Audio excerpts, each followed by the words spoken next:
Hey guys, Ty here. In this video we're going to talk about Facebook ads, specifically CBO versus ABO.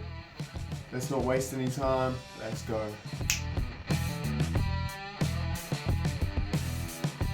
CBO stands for Campaign Budget Optimization, so you're controlling the budget at the campaign level, whilst ABO stands for Adset Budget Optimization, and as you can guess, you're controlling the budget at the ad set level. So for CBO, let's say you have a campaign of a budget of $100 per day.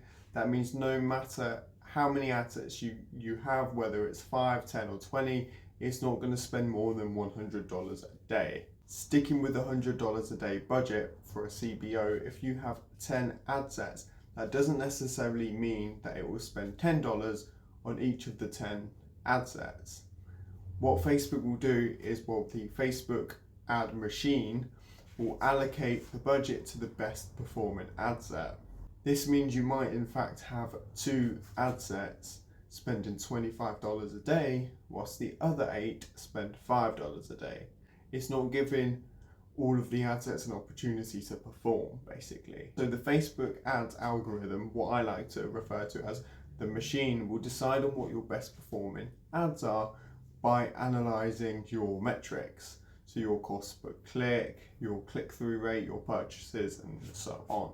Now, ABO sets the budget at the ad set level. That means if you have a $100 budget with 10 ad sets and you put in each ad set at $10 each, they're not going to spend more than $10 each. They're going to spend exactly or approximately $10 for each ad set.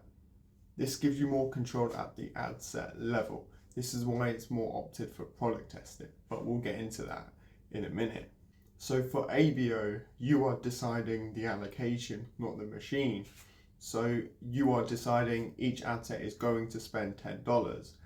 You have complete control. The algorithm just conducts your orders, basically. It's not acting on its own as it is in CBO.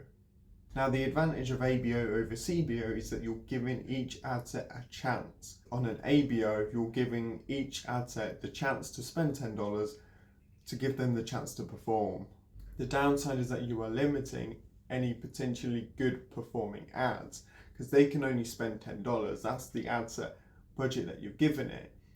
If it's doing really well, it's not going to spend more than $10, it's going to cut it there. So that's something to take into consideration when you're considering, is ABO for me? So let's move on to when you should use each of these. So they both have their uses, they both have their place. ABO is good for starting out because you have the control. You can kill each ad set according to your rules, and you can control what your ad set budget is depending on your budget. If you're on a tight budget, if you're on a strict budget, you have complete control. That's your advantage here. We opt for ABO for testing, and that's because it gives each ad set a chance. If each ad set has a different interest, you are giving each interest a chance to perform. Now, this is good and bad because it means that you're still spending money on ad sets which maybe aren't performing great, but you're giving the chance for ad sets which maybe aren't performing great at the beginning but then pick up maybe after 24 or 48 hours. They're given that chance with the budget. CBO is good for once you've got some learning data. It's the preferred strategy for scaling.